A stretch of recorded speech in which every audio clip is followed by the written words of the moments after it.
नमस्कार, आप सभी का बहुत बहुत स्वागत है। आप देख रहे हैं संपूर्ण राष्ट्र, आपके साथ मैं हूं करिश्मा। आइए शुरुआत करते हैं खबरों की और सबसे पहले आपको दिखाते हैं फटाफट अंदाज में खबरें।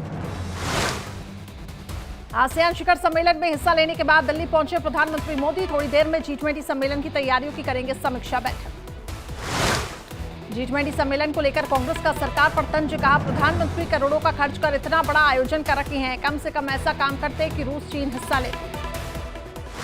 कांग्रेस नेता सलमान खुर्शीद ने G20 पर खड़े किए सवाल, कहा अगर G20 सम्मेलन में कोई बड़ा नेता आएगा ही नहीं तो क्या तय होगा।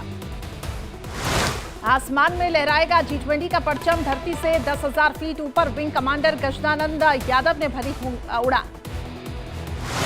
कार को G20 थीम पर पेंट कर गुजरात से दिल्ली पहुंचा शख्स, कहा देश के लिए ये गौरव की बात है, G20 की अहमियत लोगों को बताना मकसद है।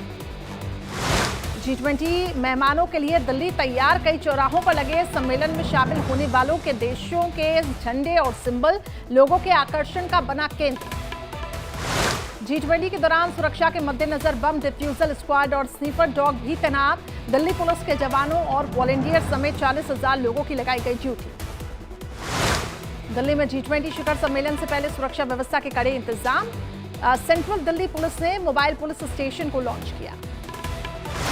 G20 के लिए दिल्ली गेट के पास कोणार्क, सूर्य मंदिर, महात्मा गांधी और चरखा के लगाए गए कटआउट्स, फव्वारों के साथ जगह जगह राष्ट्रीय चिन्हों के कटआउट से सजी राजधानी। दिल्ली के सजावट में दिखी मनमोहक सजावट, महात्मा गांधी की तस्वीर के साथ उनके विचारों का पोस्टर भी लगा। G20 को लेकर IMD ने बनाया स्पेशल प्लान, प्रगति मैदान के पास वेदर स्टेशन किया स्थापित, सटीक जानकारी के लिए हर 15 मिनट के अंतराल पर डेटा होगा अपडेट। दिल्ली में होने वाली G20 बैठक को लेकर गाजियाबाद में भी तैयारियों की पूरी व्यवस्था। हिंडन एयरपोर्ट पर लैंड कर सकती है विमानों की फ्लाइट। G20 समिट को लेकर पीएम मोदी का ब्लॉग लिखा, वसुधैव कुटुंबकम हमारा मूल मंत्र है, हमारा लक्ष्य है वैश्विक कल्याण। पीएम मोदी का मंत्रियों को निर्देश, संसद भवन में बसों में बैठकर मंडपम तक जाएं मंत्री, शटल सेवा करें इस्तेमाल। G20 India mobile app download करने के भी निर्देश। G20 समिट के दौरान कोरोना गाइडलाइन का पालन करेंगे जो बाइडेन। व्हाइट हाउस की प्रेस सचिव ने जानकारी दी, हाल ही में फर्स्ट लेडी जिल बाइडेन हुई थी कोरोना संक्रमित। G20 में हिस्सा लेने के लिए दिल्ली पहुंचे मॉरिशस के प्रधानमंत्री प्रविंद्र कुमार जुगनाथ। एयरपोर्ट पर हुआ भव्य स्वागत, सांस्कृतिक नृत्यों की दी गई प्रस्तुति।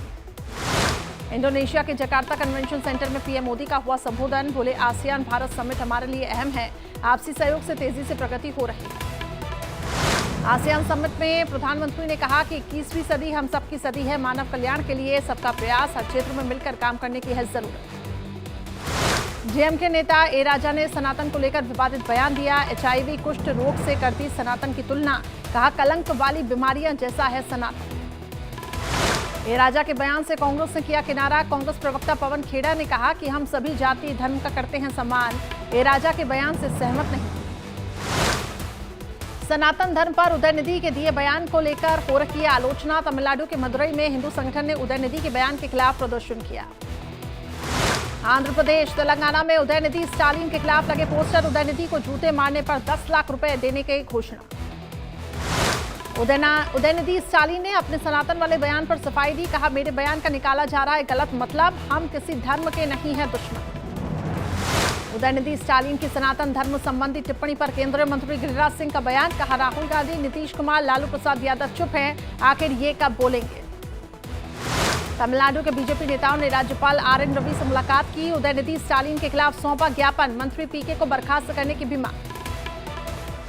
संजय राउत ने उदयनिधि के बयान पर आपत्ति जताई, कहा उनके बयान का कोई नहीं करेगा समर्थन, देश में रहते हैं 90 करोड़ हिंदू, इस तरह के बयान से पूरे देश का माहौल खराब हुआ। दिल्ली में जन्माष्टमी महोत्सव के दौरान केंद्रीय मंत्री स्मृति ईरानी ने उदयनिधि स्टालिन पर निशाना साधा, कहा जब तक भक्त जीवित है कोई भी हमारे धर्म और आस्था को नहीं दे सकता चुनौती। हिंदू धर्म पर विवादित बयान पर बोले प्रियांक खड़गे, कहा मेरा बयान किसी भी धर्म के खिलाफ नहीं, मैं संविधान को मानता हूं, मेरा धर्म संविधान है, ये लोग न कन्नड़ समझते हैं और न ही अंग्रेजी। सनातन पर मचे घमासान पर बोले रविशंकर प्रसाद, कहा बार बार सनातन का अपमान आखिर क्यों, विपक्ष का एजेंडा हिंदू विरोधी। नागपुर में अखंड भारत पर आरएसएस प्रमुख मोहन भागवत ने कहा, जो लोग भारत से अलग हुए उन्हें लगता है कि उन्होंने गलती की है। भारत होना यानी भारत के स्वभाव को स्वीकार करना है। आरक्षण पर आरएसएस प्रमुख मोहन भागवत ने कहा कि समाज में भेदभाव होने तक आरक्षण रहना चाहिए। हमें हमेशा संविधान द्वारा किए गए आरक्षण का समर्थन करना है। आरजेडी नेता जगदानंद के बिगड़े बोल, कहा तिलक लगाने वालों ने बनाया गुलाम, हिंदू मुस्लिम में बांटने की हुई कोशिश, आरोप लगाया। टीका लगाकर घूमने वालों ने भारत को गुलाम बनाया वाले सवालों के जवाब पर भड़के आरजेडी नेता जगदानंद सिंह सवालों का जवाब देने की जगह माइक को ठेलकर मीडिया कर्मियों को भगाया। विपक्षी गठबंधन पर बीजेपी नेता रविशंकर प्रसाद ने निशाना साधा, कहा मुंबई की बैठक में आखिर क्या तय हुआ, आखिर सोनिया राहुल चुप क्यों हैं। बिहार में पटना के बांस घाट पर इंडिया गठबंधन के खिलाफ बीजेपी कार्यकर्ताओं का अनोखा प्रदर्शन, विपक्षी गठबंधन को स्वीकार करने की बात कही। जयराम रमेश के संसद विशेष सत्र वाले बयान पर सपा सांसद शफीकुर रहमान भर का समर्थन, बोले बॉयकॉट किया तो होगा एक तरफा फैसला, संसद में महत्वपूर्ण मुद्दों पर चर्चा। देश का नाम बदले जाने की चर्चाओं के बीच अखिलेश यादव ने बीजेपी को नाम बदलने की सलाह दी, कहा बीजेपी को पार्टी शब्द हटाकर दल शब्द का इस्तेमाल करना चाहिए, भाजपा की जगह भाजत करे अपना नाम।